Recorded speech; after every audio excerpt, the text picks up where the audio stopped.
Good morning guys. So ayan, palabas tayo dahil bibili tayo ng, as usual, bibili tayo ng ulam. So ayan, yung video nga pala ito guys, kasudlong pa ito nung video natin kahapon. So pinaghati ko guys, pinagdalawang video ko kasi nga masyadong mahaba. Baka mainit kayo pag sobrang haba ng aking video. Kaya hinati ko siya sa dalawa. So ayan, happy Sunday po sa inyo. So ngayon ay Sunday, kahapon ay Saturday.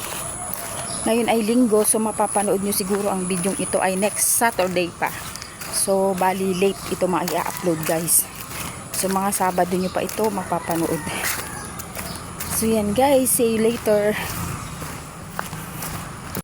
At yun na nga mga ka-idol, ako'y naglakad na papunta sa bilihan ng mga ulam guys. At yan na, ito't naglalakad na nga ako dito guys sa gilid ng kalsada. So ito yung ginagawa ko tuwing umaga guys, kasi bukod sa na-exercise ako sa paglalakad ay nakakatulong din siya para sa ating health. So wag tayong tamarin sa paglalakad guys. At ito na nga, narating ko na yung bilihan ng mga gulay dito guys. Namili lang naman ako dyan ng munggo, sotanghon at saka sibuyas at dahon ng ampalaya mga idol. Bumili rin ako dyan ng sitaw. At yan nga guys, ako'y nagmadali na rito dahil bibili pa tayo ng ating ulam. Bibili guys ako ng isda rin para mayroon tayong ibang maipartner dyan sa ating gulay mga ka-idol. At ito, dumaan nga ako guys sa bilihan ng mga karne. And then after that, bumili naman ako ng isda. Hi guys, so ayan, nakabili na ako. Bumili ako ng 1 kilong baboy.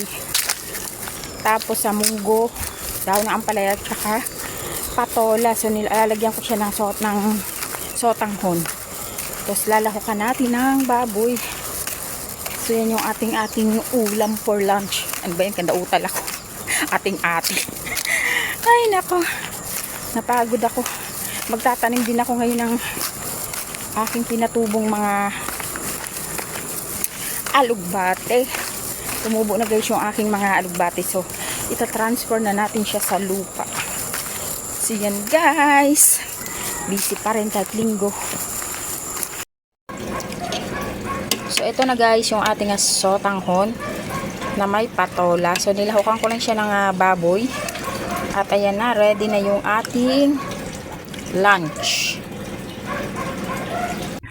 At niluto ko na rin pala guys yung ating munggo. So nilahukan ko siya ng chicharon at ng baboy. At syempre nilagyan natin siya ng maraming dahon ng ampalaya. So ayan guys, at luto na yung ating lunch and dinner. So short video muna tayo ngayon guys dahil sobrang busy ang lola nyo. So thank you so much sa inyong suporta. See you all again next time.